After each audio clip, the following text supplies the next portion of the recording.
Енді мына жерде өзіңіз міне бір қысқаша шолу, бұл кешеде көрген шығарсыздар. Жалпы міне қызылшаның бағана өнімділігін көріп отырсыздар. Қысқаша міне шолу өтейікші міне. Қараңыздар. Россияда средний 50 тоннаға.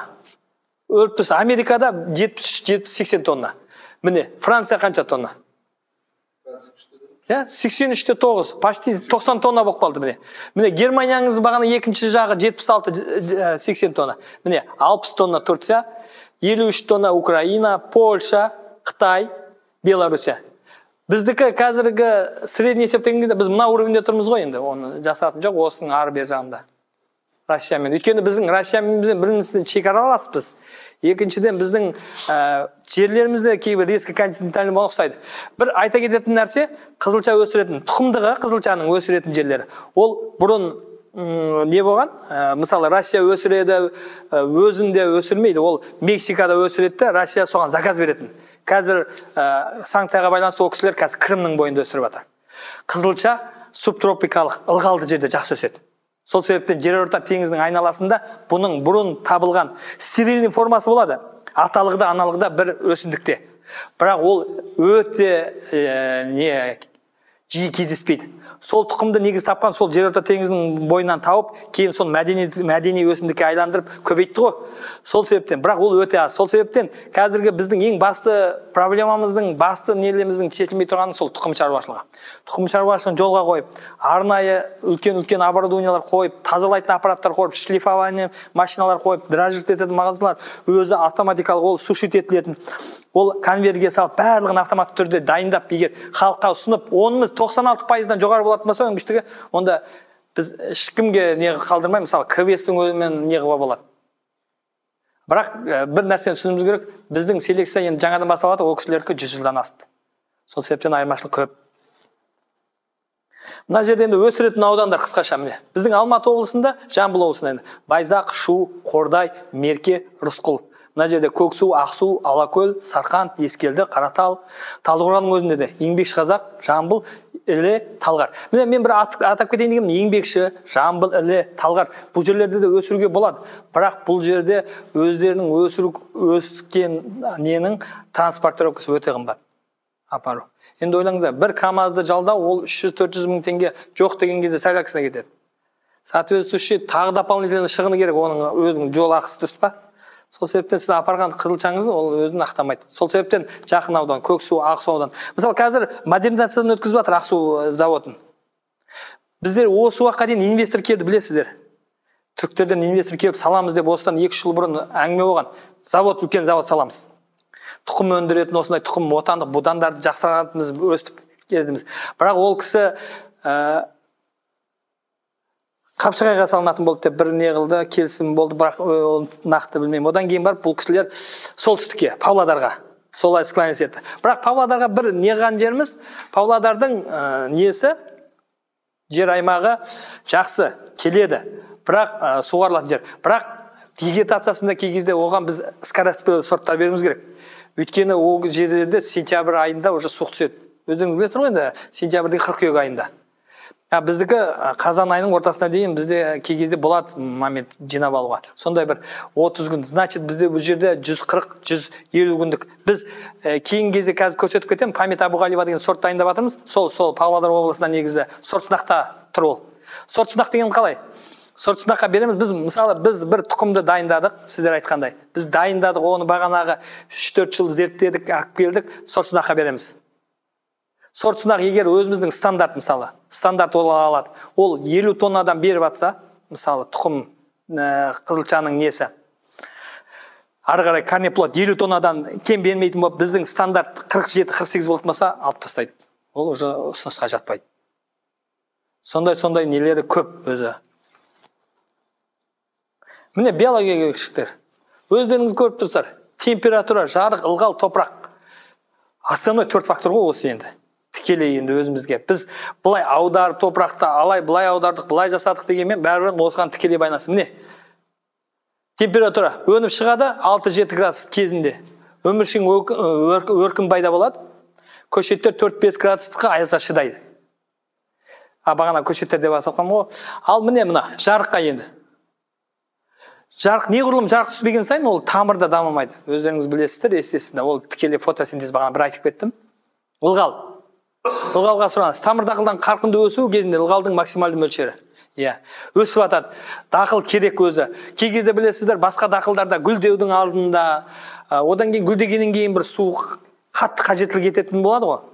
Мысалы, қызылша дақылында жапырақтардың тоғысу алдында суды көбірек қажет етеді. Ол кезде сіз бір беріп мөлшерлі несін суғарып алатын болсаңыз, ары қарай жапырақтың түзілуі жақсы болады. Топыраққа, органик заттарға бай топырақ қажет. Топырақ ерітіндісінің бейтарап немесе сәл қышқыл реакциясы артық көреді.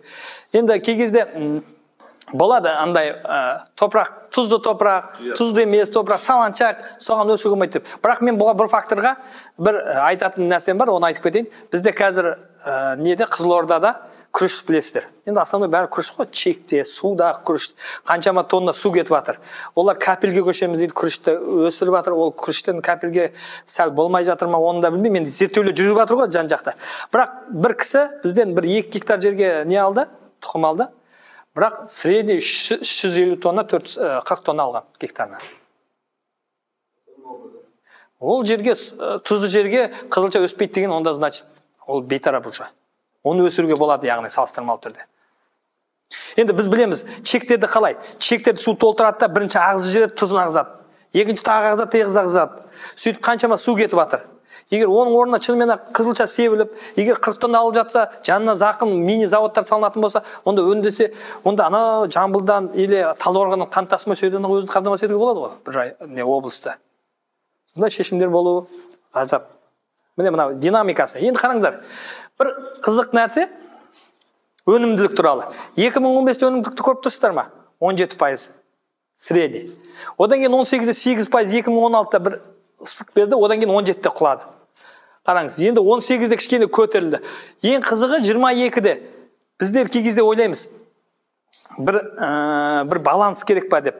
Неғұрлым өнімділік жер аз неғылса, қолданса, аз пайдаланса, өнімділік жоғары. Енді бағанағы сіз айтып жатқандай 140 ішіне кіріп кетті ме, кірмеді ме, білмеймін енді бұның ішіне. Бірақ қараңыз, 29-да 8% көрсеткіш беріп тұр ғой. Биыл 9000 гектардан орташа өнімділікті жақсы алынды негізі. Средний, өйткені не болды? Жер көп не қылмады. Ал алдыңғы жылдар жерлер көп болды да, бірақ жерге жалпыламай шаққан кезде азайып кетіп отырды да өнімділігі. Бірақ біз неғұрлым қазір былай пайдалансақ та болады. Жерді мысалы 20-30 гектарымызды неғұрлым дұрыс баптап, қағып, әрқайсыдан 80-90 тонна өнім алғанымыз дұрыс па? Жоқ әлде 100-200 гектар егіп әрқайсыдан 200 тонна, 20 тоннадан алғанымыз дұрыс па? Ол да бар, дұрыс па? Экономикалық тиімділігіне қарасаңыз, ол да бір жағын неғылуға болады, алуға болады. Міне жерде мен бағана бір көрсетіп кететін нәрсе. Міне өндірістік принциптері қараңыздар. Принцип қалай? Міне қант. Міне енді потенциал, анықтайтын фактор, генотип бағана айтып жатқанбыз. Тұқымдың өзі генотипирование, бағана айтады ғой, іштік өзі гендік қор қандай. Ол всплескі қандай, өзі қалай шығады. Міне радиация, температура қалай. Судың қоректік заттың жетіспеушілігі, шектеу факторлар, су қоректік элементтері, ағымдағы шектеулер, факторлар, арам шөп, ауру, зиянкестер, осылардың барлығы егер неде далалық жағдайда болатын болса, онда өнімділікке соответственно азаяды ғой, өздеріңіз білесіздер. Міне қараңыздар, қант, ауа райы жағдайы. Егер ауа райы жағдайын сақтап алған кезде қант қалай, одан кейін егер бағана ағымдағы тәжірибелер көрсеткенде, егер барлық нәрсе біз кей кезде боламыз, технологияны сақтаймыз, жағдай жасаймыз, барлығын келтіреміз, бірақ ауа райымыз кей кезде бір белгілі бір мөлшерде асатқа бермейді. Немесе температура құбылмалы болады. Ол да бізге тікелей фактор әсер етеді ол. Одан біз қашамаймыз. Біз өйткені өзіміздің берілген ненің, мысалы кей кезде болады, 5 жылда бір қайталанып тұратын ауа райы болады. Мысалы қазіргі қыс 10 жылда бір қайталанып тұр деп отыр. 2012 жылғы суық осындай қазір 2023-те қайталанып тұр депті. Осындай бір моментті декабрьдің аяғына дейін суық болмайды, одан кейін резко суық болып кетеді. Сондай болған деп. Міне сол сияқты біз бәр принципті сақтауымыз мүмкін, бірақ бір кезде өндірістік деңгейімізде ауа райы әсер етіп кетуі мүмкін. Басқа нәрсе кетеміз. Кей кезде оны біз сортқа жабамыз, технологияға жауып жібереміз, басқа нәрсеге итеріп жібереміз. Оның бәрі дұрыс емес. Біз соответственно комплексті ойлауымыз керек. Яғни мына ауа райы келді ме, оған біз қарсы тұра алмаймыз. Мысалы, биыл Жамбыл облысында су жоқ болғаннан кейін, қуаңшылық болғаннан кейін субсидияны төлеуге шара қабылдады ғой. Ол уже табиғаттың несі, кері әсері. Оған біз ештеңеге тұра алмаймыз. Мысалы, біз жаңбырда қанша неғамыз, бірақ біз оны алдын ала аламыз. Қалай? Тамшылатып суғару, жаңбырлатып суғару, су қорын жинау, арнайы нелерді реттесек, одан қашуға болатын еді, дұрыс па? Мысалы қаншама суды әкеп тоқтап тұрып, кейбір жерлеріне бермей қойған жерлерде болды ғой мысалы. Біз оны егер өзіміз шаруа қожалық алдын ала дайындалып, осы су керек деген кезде уақытында алатын болсақ, ол біз онда өніміміз неғып кетпейтін еді, құрғап кетпейтін еді, дұрыс па? Шөлге жалықпайтын еді. Ондайды да қарастыруымыз керек. Мына біздің алқап міне. Міне біз бір жағын капельное орошение, бірін бороздковый полиппен де жасаған кездеріміз міне. Бірақ бізде су не демес, тікелей арықтан келетін су бар. Бір 10 гектар. Біздің қазір жалпы институттың 1590 сондай гектар жері бар. Ғылыми зерттеу институтының. Бұрын бізде 400 гектар болған, қазір бір шаруа қожалықты Қаскелең ОПХ-сын бізге қосылып, сонымен 1500. Соны енді қателесуі мүмкін, иә. 1500 гектар деген жер оңай емес. Біз 1500 гектар жердің орташа есептеген кезде 400 гектарына соя дақылын себеміз.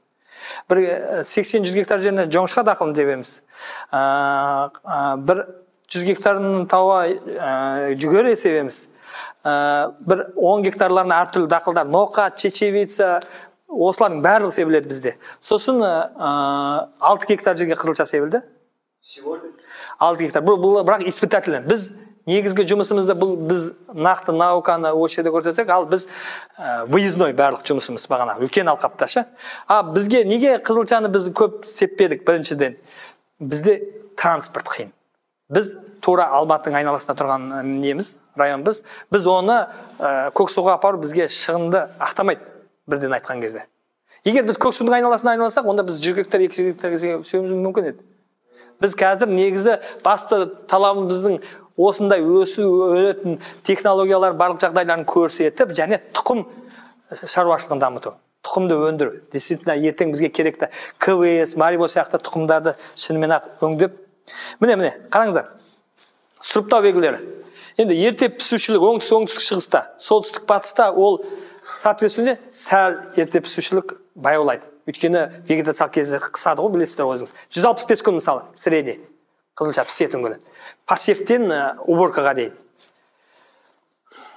Кеш пісушілік. Суаруға бейімділік, өнімділік, шөлге төзімділік, суыққа төзімділік. Мында жерде оңтүстік шығыспен, солтүстік батыстың айырмашылығын есептегеніміз ғой енді, соответствующий. Қай жерде? Мысалы, егер біз массовый Павлодар облысына сепсек, мысалы, Павлодар несіне, ол шынымен ақ мынандай өнімділік. Бізге неге Алматы облысында 3 ауданға берілді? Алматы облысы, Жетісу облысы и Жамбыл облысы ғой, енді негізі қызылшамен көп айналысатын дақылдар.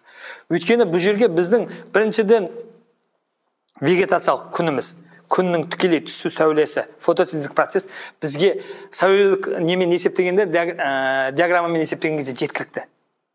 Жарықтың мөлшері жеткілікті. Ал солтүстікте ол аздау. Білесіздер, солтүстікте аздау. Ерте шыққанмен кеш тез батады. Сол себептен ол жерлердегі процестерді осы көрдіңіздер, мына циркопороз, ақ перноспороз, ризомания, тамыр шірігі, жоғары тұқым өнімділіктің сәйкесінше қалай болып тұрған. Міне, енді мына бағана жеке келдік. Бұл мынау гибрид качип 1, КЗМС 44 дегендер осыдан жаңылыспастан бір 10 жылдай, 12 жылдай болды. Енді бұлар бағанаға әкелігі, аталық жақтарын бәрін зерттеп, нақтылы бір процеске түсіру үшін біраз жұмыс істелінген нелер. Енді қараңыздар, міне көрдіңіз ба? Тозаңдатқыш, 4:1 қатынасында. 4:1 қатынасын енді сіздер өзіңіз түсінбей тұрғансаңыздар. Мынау 4:1 қатынасы деген арнайы полиоларға біз өсімдікті орнатамыз. Сол кезде 2 папасын линияға, 2 линияға мамасын дегенбіз. Өйткені олар бір-бірімен айқас тозаңдану керек. Сосын бір несі бар, айта кететін нәрсе бар. Сіз қызылшаны сепкеннен кейін, егер сіздің қызылшаңыз тағы бір себетін қасында қосымша қызылшаны тағы бір басқа тұқым аламын десеңіз, сіздің арақашықты сақтауыңыз керек. Өйткені олар бір-бірімен апелляция етіп мүмкін. Сол себептен 1 километр, 2 километр аралықта ұстауыңыз керек. Енді ойлап көріңіз, сіз 3 килограмм или 6 килограмм тұқымды өңдеу үшін сіз қаншама жерді алып жүруіңіз керек. Қаншама жерге су апаруыңыз керек. Оның бәрін еттеу керек. Бағана сәйкестігінде көрсетуіңіз керек. Міне көрдіңіз бе, өнімділік 700 гектар, қант мөлшері 16-да 5, 17-де 5. Енді мынандай бір нәрсе. Бағана қанттылық туралы әңгіме болды ғой. Сол қанттылықтың көп нәрсесін сапалық көрсеткішін неше түрлімен анықтап жатыр. Бұрын білесіздер, енді мен осыдан бір 3-4 жыл бұрын білем, арнайы заводқа да бардым, сол кезде көрдім. Арнайы водяной баня деген бар. соған қызылшаны кесіп салады, сөйтіп қайнатады да сырда шыққан судың мөлшерін есептеп, соған буға айналдырған қанша, осының барлық мөлшерлерін ашып, одан кейін барып қанттылықты анықтайды. Енді ол уже процесстер уже бара-бара технология дамып жатыр, не дамып жатыр. Мысалы бізде қазір аппарат бар. Жапон мемлекетінен тікелей келген. Ол ана қызылшаның микро несі бар ғой, бағана тамшылары. Қызылшаны кесенің ішінде микро тамшылар ағады ғой. Сол тамшының ақырын езіп алып, сол тамшының арқылы қанттылығын анықтауға болады, қанша процент екен. Мысалы, өсіп келе жатқанда қанша процент болды? Өсіп толығып жетіп, жапырақ толық жетілген кезде қанша пайыз болды? Одан кейін жапырақ бітіп, тамыр жеміске берген кезде қанша пайыз болды? Толық піскен кезде қанша пайыз қанттылықты болды? Міне, қанттылық көрсетіп тұрғанда 16-5, 17-5. Егер сіз қанттылықты 23% болатын болса, онда Нобель сыйлығы береді. Егер 23%-ға дейін жеткізетін болса. Ондай нәрселер көп. Нет, такого ондай қанттылық жоқ. Міне қараңыз. Кальций 19. Бұда қараңыз, міне, мыналардың барлығы біздерге, сіздерге енді қызық емес, бізге қызық, бірақ бұлардың барлығы арнайы линиялар. Бірінші жылы алынды, мысалы, МСД, ол материнский линиясы, мысалы, ненікі, Украинаныкі, отцовский линиясы Қазақстандыкі. Екінші рет болуы мүмкін, отцовский линиясы ненікі, Россияныкі, Воронеждікі, ал материнский линиясы Қазақстандыкі. Айшолпанның будан. Айшолпан деген будан бар. Айшолпанның буданның өзінің отцовский линиясы белорусский о типа, ал мамасы қазақстанский. Сол екеу буданнан 3 жыл аудандастырып, 3 жыл испытаниядан өтіп, 5 жыл ғана гибридке айналды. Міне қараңыздар, енді бұл жерде былай қарайды. Тозаңдапты синтетик, қатынасы 2-1, стерилді, бір тұқымды бағана одноплойный деп атырады ғой. Бір тұқымды. Міне, қараңыздар, өсу кезіңі 160-170 күн. Сосын бір айта кететіні, қазақстандық гибридтер, шетел гибридтерге көрген кезде осы жерде неған ғой енді, испытания өткен, осы жерде неған. Сол себептен көп ауруларға тұрақты, устойчивый дейді ғой, тұрақты. Көп ауруларға аса қатты ауыра бермейді. Кей кезде ауырады, бірақ кішкене көмектессеңіз тез өтіп кетеді. Мен бір көрдім, шуда шпанка деген көп болды. Шпанканы суымен суғарасыз, бірақ суған кезде олар көшіп жүреді да бағана. Кетіп қалған сияқты болады, су тоқтатқан кезде қайтып келеді. Енді міне қараңыздар, міне Ялтышевский бір тұқымды мен салыстырғанда тұрақты сәйкесінше 62-58% құрады. Максималды өнімділік 700-750 гектар. Қант мөлшері 16-17%. Міне, оның Қазақстанның сорт учаскелерінде орташа өнімділігі 513 центнер. Қанттылығы 13-7. Қант жинау 70%. Бұл қант жинаудың өзі кей кезде бір өзінше ерекшелік береді.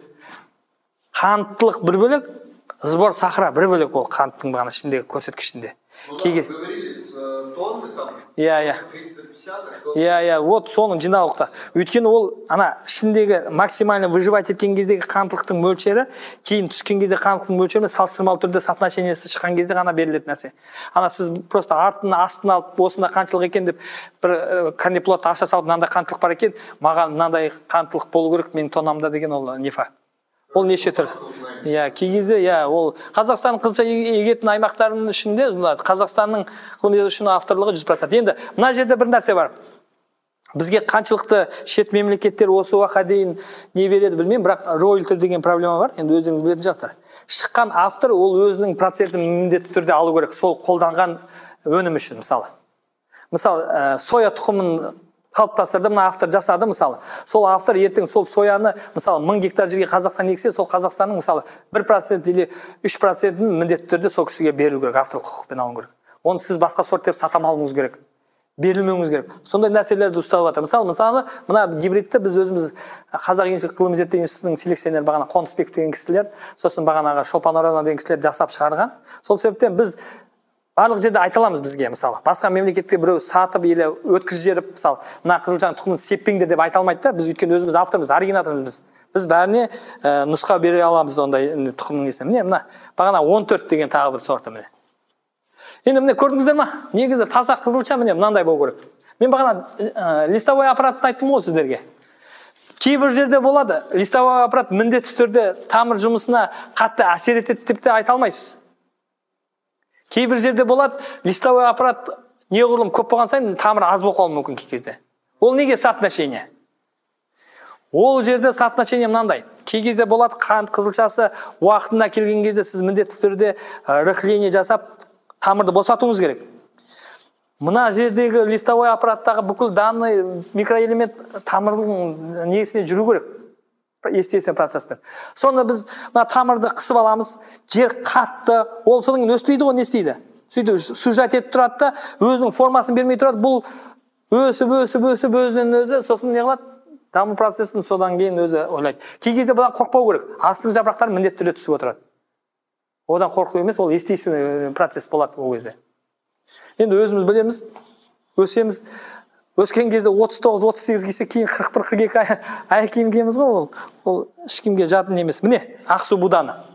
Бұл бағана кеше кісілермен неған нәрсе. Көрдіңіздер ме?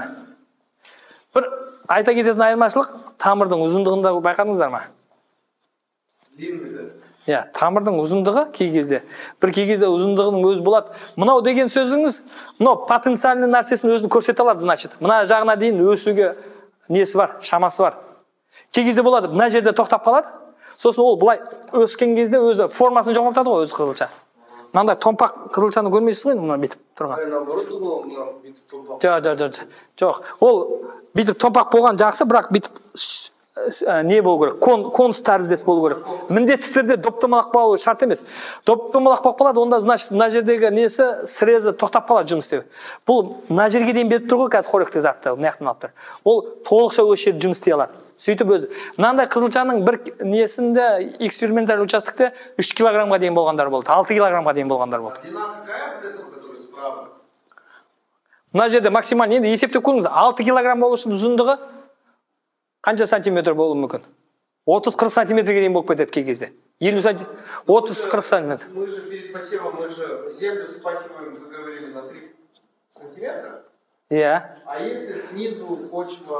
Жоқ, ол дұрыс қой. Енді қараңыз, не үшін біз ылғалдап жатырмыз? Мен мысалы, бұл жартылай үстен өсетіндер бар. Жартылай астынан өсетін. Қызылша міндетті түрде астына бермейді.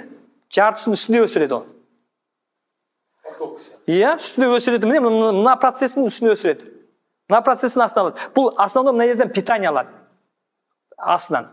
Бұл өзі өсу көрсеткіш, сіз ылғалдайсыз ғой, неғұрлым ылғалдаған сайын, ол соғұрлым өседі. Бағана рыхление сол себептен. Сосын бағана капельное орошениенің плюсы деген сол себептен. Неғұрлым жер ылғал болып тұрады, ол соғұрлым контурын өзгерте береді. Контурда проблема болмайды ол жерде. Өседі. Астынан алады, тамырдан алады. Кейін листовой аппараттан беріп отырасыз. Жоқ, береді ғой, мынау листовой аппарат тамырдан аласыз, сосын основной листовой аппараттан бересіз ғой. Осының бәрі сәйкесінше болып тұрады. Но жас кезінде тамырдан алады ғой енді. Бірінші, үшінші жапырақ қолдау үшін. Ол кезде сіз жапыраққа ешқандай әсер бере алмайсыз ғой. Ол кезде сіз селитраны неден бересіз? Жерден бересіз ғой, тамырдан бересіз ғой. Сіз ол кезде жапыраққа сеппейсіз, дұрыс па? Сол кезде питание алады да, үстіңгі ретінде, үстеме ретінде міндетті түрде жапырақтың процесін не қылады? Ауысады. Ол өте келе неғұрлым листовой аппарат жұмыс істейді, соғұрлым оның тамыры да жоғарылайды. И қанттылығы да өзгереді.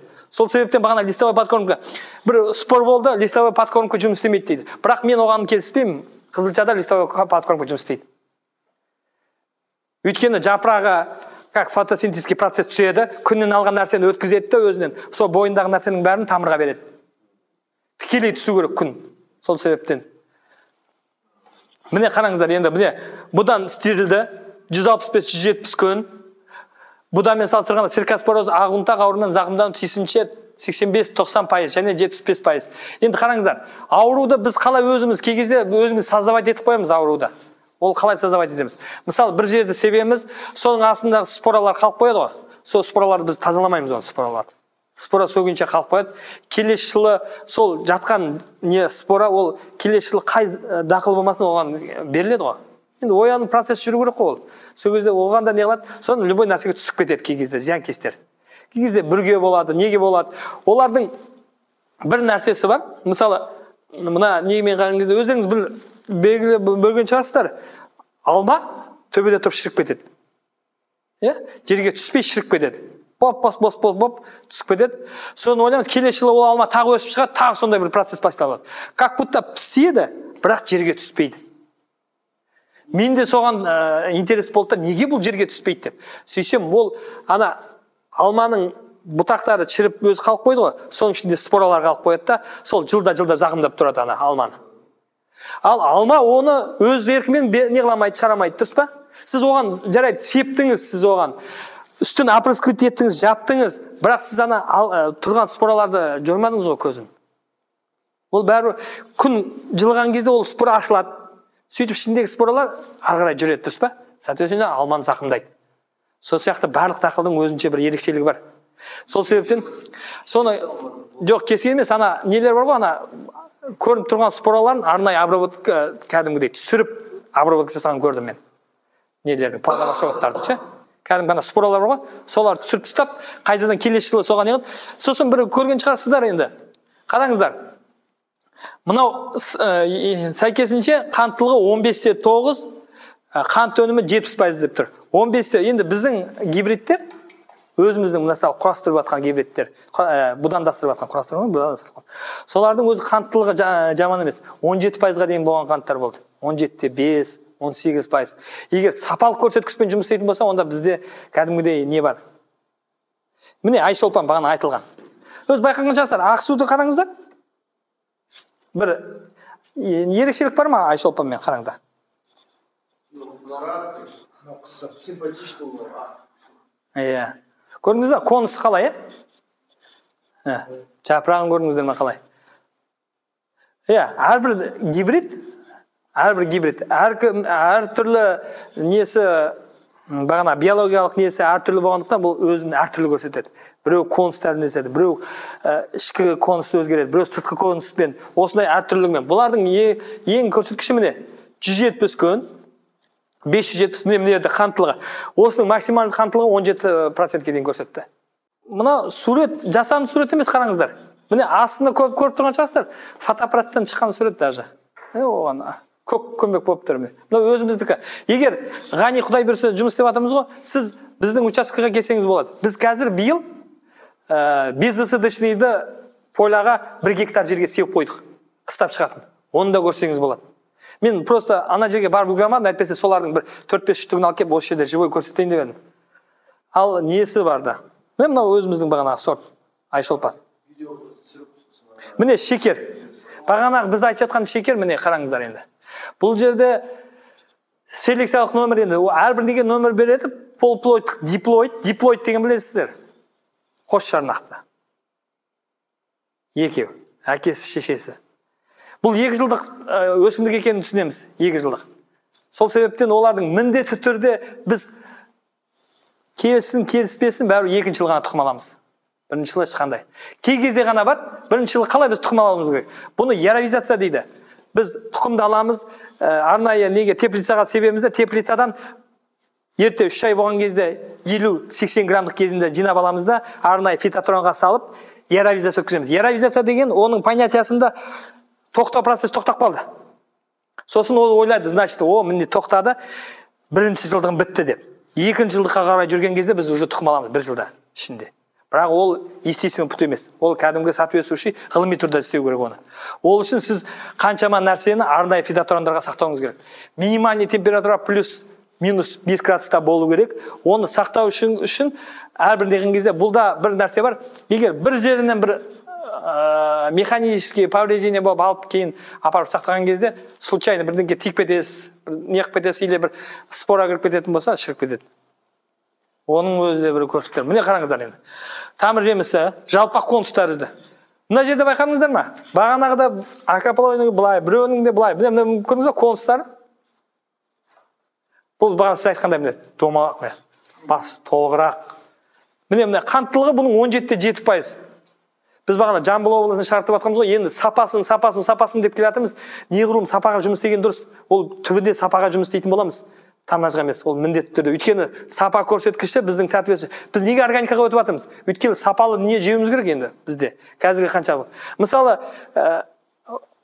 бір нәрсені түсінуіміз керек. Әрбір дақылдың өзінің несін бұзбай, биологиялық ерекшелігін бұзбай, өзінше өсіретін болса, ол міндетті түрде одан жақсы өнім алуға болады. Барлық техникалық жағдайын, агротехникасын сақтап, дұрыс өзінің несін, өсіп көрсеткіштерін уақытында бәрін беріп, арнайы минерал тыңайтқыштармен қоректендіріп, барлығын реттейтін болса, ол міндетті түрде өнім аламыз. Міне мына жерде қараңыздар. Шекер будан сипаттамасы. Міне авторларына дейін жазып қойған. Сынапқа берілген жер 2014. Буданың басты ерекшелігі жоғары өнімділік және ауруға төзімділік. Алматы облысында пайдалануға берді. Енді мына жерде қараңыздаршы. Міне бақылау, мен бағана айтып отырмын ғой, бақылау бір қызығы қай гибрид шықпасын, екінші гибрид одан толеранттық түрінде және өнімділік жағынан жоғары болу керек. Егер одан төмен болатын болса, ол енбейді ары қарай. Өндіріске жіберілмейді. Мысалы, сіз бір жылы алып қалуыңыз мүмкін 50 тонна. Келесі жылы одан 50 тонна емес, мысалы, келесі гибрид одан 60 тонна алатын болса, ары қарай сорт испытанияға жіберілуі мүмкін, ал одан төмен болатын болса, жіберілмейді. Ол өйткені сіз, значит, дұрыс жұмыс істемедіңіз деген сөз. Сіз өнімділікке жұмыс істемедіңіз. Сіз солдың нақты алғы неғыларын таппадыңыз. Гендерін. Соны сәйкесінше будандастырып жақсы да өнім аламадыңыз деген сөз. Міне Тараз. Тараздікі енді суретін көріп тұрсыңдар, барлығы бұл андай сурет емес, барлығы нақты түсірілген сурет. Көрдіңіздер ме қандай? Потому что там солнечно, да? Иә, жоқ, біріншіден солнечно, екіншіден бағана айтып отыр ғой, диплоидты, дара жарнақты, қос жарнақты, көп семя. Бұл жерде екі диплоидпен бір-бірімен сәйкестендіруші не қылып, будандастырып алынған дүние ғой, қараңыздар, міне. Авантаж, шығу тегі. Ол жерде қалай? Кей кезде болады, бір өсімдікті алып келеміз, о типасын алып келеміз, отцовский линиясын. Оны біз расщепление бермейді кей кезде, шықпай қалады. Одан кейін басқа жағына көшуіміз керек болады. Екінші жылы аламыз, басқа тұқымды аламыз, басқа тұқыммен сәйкесінше сол материнский линия мен отцовский линияны ауыстырып тағы салып көреміз. Ол оған қабылдамаса, одан үшінші жылы мынаның мамасын анаң отцовский линиясымен ауыстырып көруіміз керек. Көрдіңіз бе? Бұл жерде қандай жұмыс? Бір-бірінше сәйкестігінше табуымыз керек. Еще 2 жыл. Есептей беріңіз. Сонда біз бір тұқымды салыстырмалы түрде анықтау үшін 6 жыл керек. Ал ол енді просто оңай нәрсе, енді айтқанға оңай нәрсе, біз неге мынанша өнім алмаймыз деп. Бірақ ғылыми түрде жұмыс істеу ол бәрімізге керек. Ертең міндетті түрде өзіміздің гибрид болатын болса, ол соответственно өзімізге де ыңғайлы. Бізге де, сіздерге де, дұрыс па? Барлық нәрсесін. Міне дақылға қысқаша шолу. Міне авторлары, сосын бағана несі сынаққа берілген жылдары. Бұл бізде мынандай бір нәрсе болып жатыр. Біздер бір туындауы мүмкін сұрақ. 214-тен айналысып жатсыздар, 215-тен айналысып жатсыздар, 16-тан айналысып жатсыздар деп. Бірақ біз 2014, 2015, 2016-ға да айналысқан кезде біздерде мынандай бір мүмкіндік болмады. Біз драже дегенді қазір өсіп кетті ғой өзі бәрі. Драже себет. Сіз қай шаруаға сұрамаңыз, шаруа міндетті түрде сізде драже или полудраже сұрайды. Инкрустированный тұқым сұрамайды қазір ешкім. Ингустированный тұқым сіз предлагать етіңізші арзанда. Ол айтады, ой, ертең маған не бүгін, маған оны жиелейтін адам бар ма оны ертең? Гектарлап кім жүреді оған деп. Дұрыс па? Ол бір жағынан дұрыс. Сіз де жүрмейсіз ғой, мысалы, гектарлап, иә. Мысалы, 100 гектарға сепсеңіз, сіз 100 гектарды қалай одан кейін жиелейсіз? Сол себептен точный посев керек. Точный посев деген точный селка. Точный селка деген ол точный тұқым. Тұқым лабораториялық деңгейде 97%, 96%-дан жоғары, ол драже тұқым госстандартқа сәйкес. Егер одан төмен болса, ол алынып тастайды. Тағы бір нәрсе, сол себептен сіз соответствующий алдыңыз ба, сіз міндетті түрде оны уверен себесіз.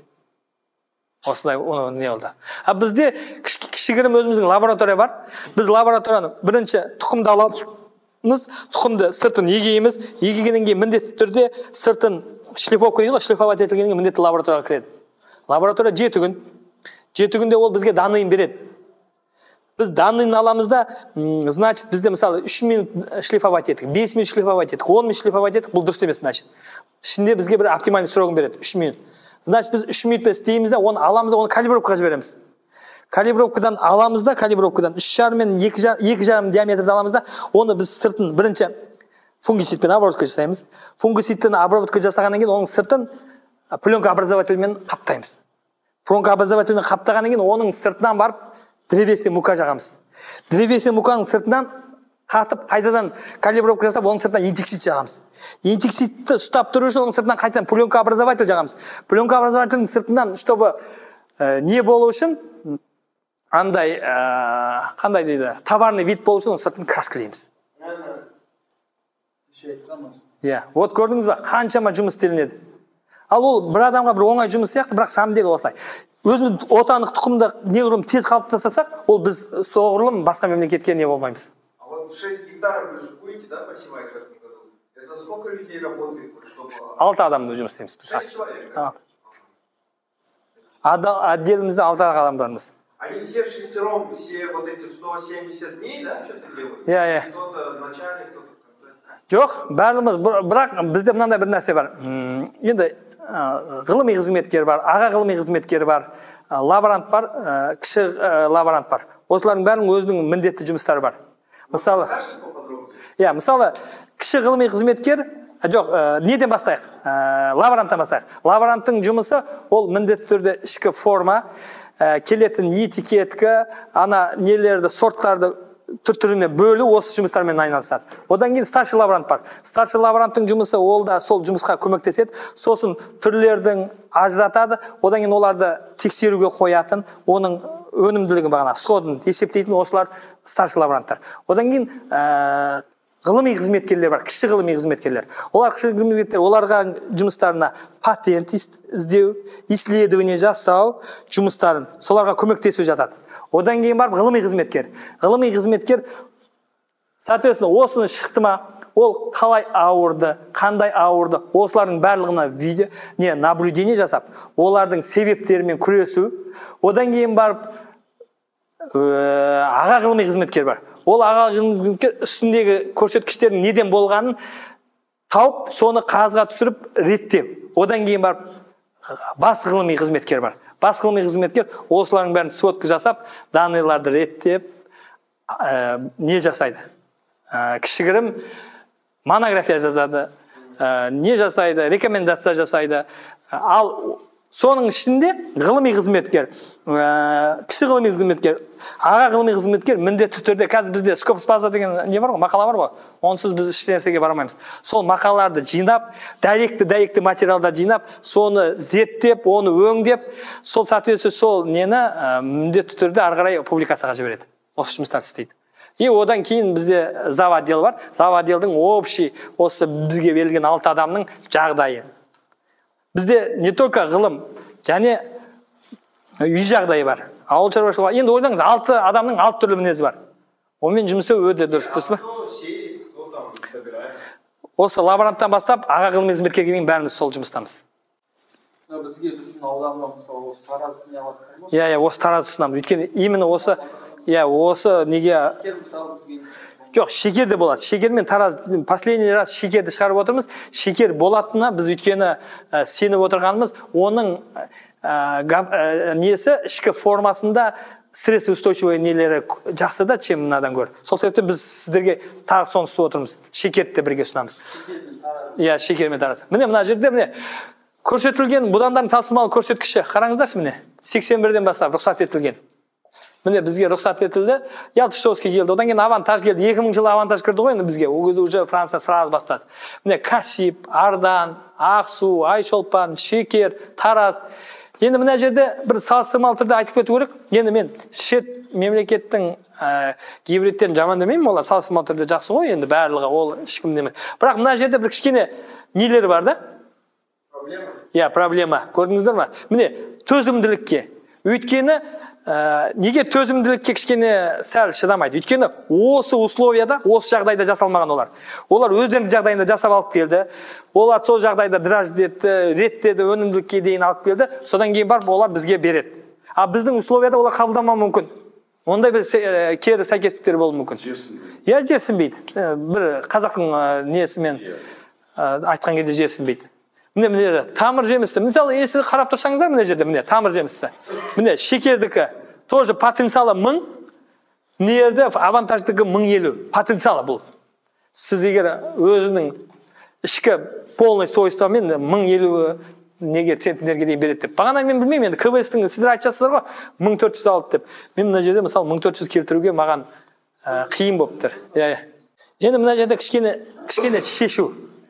Енді барлығымыз жасауымыз керек. Бір кішкентай организацияның өзі ауыл шаруашылығымен айналысады. Ол тұқымды дамыту, тұқымды жеткізу, оған өту мөлшерлерді қамтамасыз ету мүмкін емес. Ол үшін не істеуіміз керек? Мысалы, қамқорлық деген хозяйство бар, Панфиловта. Естулеріңіз бар шығар. Олар оригинатор ретінде бізден бір оқ тұқым алып көбейтіп, осындай нәрселерді көбейтуіміз керек. Неғұрлым біз тұқымға жақсы тезірек кіші шаруашылықтарды үстеме ретінде тез қалыптастырамыз, сол себептен біздің тұқымымыз да тезірек не қылады, мәнін береді. Мысалы, сіз ертең 1 гектарға сеуіп көресіз, уже сіз несін көресіз, жағдайын. Ертең тағы бір қасыңыздағы 1 гектарға сеуіп көреді, ол да көреді жағдайын. Сөйтіп ол өзінің жағдайын қатты басқа мемлекеттегі неге көңіл бойып. Мысалы, биылғы Францияның тұқымдары основной через Украина келетін еді. Биыл Украинадағы жағдайға байланысты тұрып қалды біраз. Олар енді оны абайды деді через Турциямен алып келуге тура келді. Қаншама есе шығын шықты. Еще оның өзі заводқа келген кезде жетпей қалды. Мына жерде бір айта кететін нәрсе, завод береді да кей кезде тұқымды. Ал завод ол қалай береді завод тұқымды? Завод тұқымды, значит, сол фирмалармен келісімшартқа отырады. Дұрыс па? Сөйтеді, сол жерге береді. Ол келісімшартты бізбен де істеуге болады. Мысалы, бізде сөйтіп неге уступкаға барып, осындай тұқым шаруашылығын дамытуға мән қоямыз да. Мысалы, ол кісілер былай ғой, завод береді, завод ертең сізге береді, осындай тұқымды, мысалы, 100 пассивной единица алдыңыз. Мысалы, былтыр Талдықорғандағылар алды, мысалы, 50-100 пассивной алады. Мысалы, 68 мың теңгеден 6 миллион 800 ба? 6 миллион 800-ді ертең тұқымды әкеп өткізесіз, ол карниплотта. Сол кезде сіз сонымен есептесесіз, сәйкесінше. 6 миллион 800 ұстап қалады, қалғанын сіздің прибыліңізді береді. А бірақ егер сіз шынымен-ақ сәйкесінше біздің тұқымды осындай мөлшерде алып атсаңыз, ол сізге бір 2 миллион кетсе, 4 миллион 800 сізге артық емес қой. Мына жерден бағанағы айтып жатыр ғой, кішкентай мини цех. Мынау бағанағы кісі міне. 5-6 адам деді ғой, бағанағы селекционер кісіміз. Мынау бағанағы кіші ғылыми қызметкеріміз, мынау мен, мынау тоже кісі мен, мына 2 аға лаборант кісілер. Мынау міне біздің бағана полядағы не қылып атқанымыз. Иә, орып аттық қой. Даже бір қызық болды, бір сіздерге бір айтып кетейін. Бір 20 сотық жерді ма, 30 сотық жерді қолмен ордық біз. Өйткені равномерность піспеді де ол. Сол себептен біз ерте піскендерді ерте жинады, кеш піскендерді сәл кеш жинады. Проблема қызылшаның ең бір басты проблемасы одновременно піспейді тұқымы. А почему? Неге? Өзінің свойствосына бар. Ветка несіне, бұтақтарына байланысты. Астыңғы бұтақ, үстіңгі бұтақ. Бұда чеканка деп жасалады. Чеканканы үстін кесіп тастасаңыз, өнімі астындағы бұтақтарға не береді? Өну көрсеткішін қалыптастырады, бірақ равномерно бәрі піспейді. Ол үшін не істеу керек біз? Соответственно, химия қолданып дессекация жасаймыз. Дессекация жасаймыз, 10 күн, 15 күн бұрын себеміз. Содан кейін барып, ол равномерно пісіреді. Сосын біз оны балға жинамыз, жатқа. Балға жығамыз, жыққан кезде балдағы мына көріп тұрсыздар мына өсімдіктер, сол өсімдіктерде бойындағы барлық несі, энергиясы қалып қойған, соның барлығы тұқымға қарай өтеді, кебеді, қорғайды. Сосын барып біз обмолотка жасаймыз, сол кезде бос болатын болса, воздушный бос дейді ғой, сол соответственно арнайы аппараттар қалған кезде ұшып кетеді салмағымен. Мынау міне бағана алқаптар, мынау біздің өзіміздің алқаптар міне, кәдімгі. Мына жерде көріп тұрсыздар міне. Міне 1-2. Мынау 22, мынау 23 жүра. А это вот сейчас что ли? Иә, осы биылға. И что, разница была какая? Енді әр жылда әртүрлі. Былтыр мысалы басында сепкен кезде ылғал болды. Жақсы жауды жаңбыр. Иә, жақсы жаңбыр жауды да, иә. Биылда жаңбыр жауды, бірақ соответствующий ол сияқты көп болмады. Бірақ бір минусы резко ыстық болды. Сразу жазда. Резко ыстық болып кетті бізде де. Сразу 23-25-ке келді, сразу 35-40 сразу көтеріп кетті. А ол да әсер етеді. Стресске сұрайды ғой. Ана постоянно ыстық болған сайын оған влага керек болады. А влаганы ол соответствующий алмағаннан кейін ол стресске ұшырай бастайды. Әрбір несі. А вы когда сеете, вы там типа азот, что-нибудь такое добавляете, чтобы быстро пошло? Жоқ, ол кезде тұқымда инертті заттармен міндетті түрде беріледі ғой, инертті заттар. Тұқымда бағанағы дрожжированный тұқым деген сол себептен. Дрожжированный тұқымның ішінде ана азот, интексидтерден басқа ол жерде микроэлементтердің барлығы бар. Ол жерде бағанағы форс магна деген естіпедіңіз? Форс магнада комплексный витамин бәрі қосылған оның ішінде. Сол себептен ол жерге түседі. Мысалы, семена өзі условно алайық, 1 грамм дейік. Оған, значит, 1,5 грамм су болатын болса, ол сразу резко всплеск береді да, бірден шығады. Сход 7 күнде полностью сход шығып мүмкін. 10 күннің ішінде равномерно дружно сход шығып кетуі мүмкін. Ал егер сіз бағанағы инкрустированный, одан кейін жерге берем деп пока оған дейін ол уже 8-10 жапыраққа кетіп қалады ана дрожженің тұқымыңыз. Сол себептен олар сондай моментті алды. Тұқымнан, через тұқым арқылы тез істеу керек, иә. Тұқымда инерт заттардың барлығы қосылып қойған ол жерде. Мысалы, қазір естіп жатқан шығарсыздар, Cruiser 300, Cruiser 600 деген нелерді қолданады, интексидтерді олар. Ол комплексіне өзі сырты жақсы қорғайды. Соның 1 литрінің өзі $200-300 тұрады. Соответственно, ол тұқымға тікелей әсер ете ме? Етеді. Мысалы, пленкообразователі бар. Мысалы, древесный буканысы бар, бетониті бар, клейі бар. Осының бәрін сәйкесінше құрастыру, сәйкесінше алып келу, оны дұрыс пайдалану. Мысалы, кей кезде шықпай қалуы да мүмкін. Сіз әкелген жасаңыз, мысалы, қалың жағылып кетті, ол сход бермей қалады. Энергия прорастание болмай қалады. Клей көп қосылып кетті. Осының бәрін соответствующий сақтап, осындай тұқымды, бірінші тұқымды шығару бар, енгізу бар оны өндіріске. Одан кейін оны дәрілеу бар еші, дрожжелеу бар. Мысалы, басқа тұқымдарды онда емес, мысалы, сояны жинап алдыңыз, первичный очистка, вторичный очистка өткіздіңіз, одан кейін сіз сатып аласыз. Элита, супер элита, бірінші репродукция одан кейін дұрыс па? Ал қызылшада ондай емес. Қызылшада сіз оны 2-6 жыл қиналасыз. Тұқымын өндіресіз, тұқымын алып келесіз, одан кейін тағы обработка жасау керек болады ол тұқымда. Дрожжи, пол дрожжи болмаса қазір сұраныс аз. Одан кейін оны тағы жасауыңыз керек. Соответствующий әрбір етапта міндетті түрде лабораториялық тексерістен өту керек. Егер ол 80%-дан төмен түсіп кететін болса, онда смысл жоқ оны дрожжи етуге. Өйткені 80% деген сөз, ертең дрожжи етесіз, тағы 10%, 70%. Значит, сіз 100 мың растениеден 70 мың растениеден ғана шығымды деген сөз. Ол уже тағы проблема. Айтып жатырмын ғой, стандарт бойынша 100 дәннің 96% сход болу керек. Беру керек. Ол әртүрлі КВС-тікі қызыл, көк, жасыл, марибон, өзі цветке дейін бөліп алған. Әркім, өйткені олардың өзінің бір нәрсе айта кететін нәрсе, қызылшаның селекциясында бұл жерде ақша, бизнес, маркетинг. Сол себептен сізге біреу жақсы тұқымын беруге сәтесізі, қаламайды. Мысалы, маған ол отипасын или жақсы тұқым беріп, мен ертең шығарып алып, мен одан асып кетсем оған керек па ол кісіге. Ол ертең КВС қайда 500 мың адам қалай қамтамасыз етеді? Ол жерде уже баста тоже логика бар. Сол себептен бізде өзіміздікін стараймыз, шығарамыз, біз добьем оған, шығарамыз, біз жетеміз оғанда. Міндетті түрде тұқым береміз. Соны арға реализовать етіп, өсіріп, сәйкесінше сіздермен бірге, мысалы. Консультация беріп, бағанағы тәжірибелік алқапта пассивтен бастап, уборкаға дейін көріп беріп, айтып беріп бар нәрсеміз. Сіздерден білмей жатқан жерлерімізді ақылдасып, білген жерлерімізді сіздер бізге айтып, мынаның бір баланс болып жатыр, мына жерде былай болып жатыр деп, соның барлығын сәйкесінше егер қосылып істесек, онда міндетті түрде қызылшадан мол өнім алуға болады. Барлығы кезінде бұл жерде ешқандай не жоқ Қазақстанда. Бір-біріне қарсылық, қызылша өсірем деген адамға ешқандай кедергі жоқ. Бастысы тұқым, жағдай, жер жағдайы, сосын шаруа қожалықтың техникасы енді соответственно. Сонымен өсіру процесін уақытында бастап, уақытында жинайтын болсаңыз, мол өнім аласыз. Міне мына бағана өндірістік бөлімдегі біздің алқап, бір-бірден бөліп қойғанбыз ғой. Көрдіңіздер ме? Мына жерде бір бөлген нелер бар. Мына жерде айшолпан сепкеміз, мына жағына зарубежный сорт сепкеміз. Одан кейін мына жағына өзіміздің екінші стерильный сорт. Бізде былай, участок бөліп кәдімгі. Кей кезде болды ғой бір ортасында. Қазақстанның сорты нашар, Қазақстанның сорты былай дегеннен кейін бізге бір түсті сөйтіп. Онда біз давайте полялық жағдайда көрсетейік. Бір поляны көрсетейік. Подкормка одинаковый, берілетін суда бірдей бөлмейміз. Жарықта бірдей, обработкасы да бірдей, берілетін минерал тыңайтқышы да бірдей. Көрсетейік. Бірақ тұқым бізде соответственно арзан и отандық өнім. За сколько? За 15 тысяч, да? 20 мың теңге бір пассивный. Міне қараңыздар. Бір асып кеткен ештеңе жоқ. Бірдей.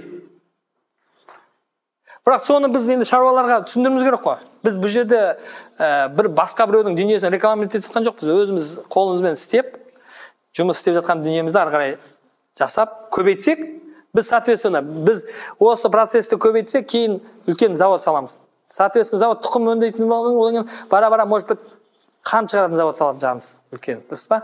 Содан кейін уже дамдап, соответственно, егер Алматы облысында осы Қапшағай айналасында қант заводы салатын болса, мен ойлаймын, Алматы облысының өзінде біраз адам қантпен айналысып кетеді, қант қызылшасын. Өйткені Алматы облысына ортақ еңбекші қазақ 4 районда айттым ғой, Талғар, еңбекші қазақ, тағы бір 4 районға кішкене қиындау болып тұрған.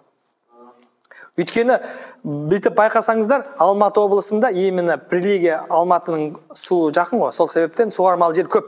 И жер асты су қоры көп, чем басқа облыстардан көрі.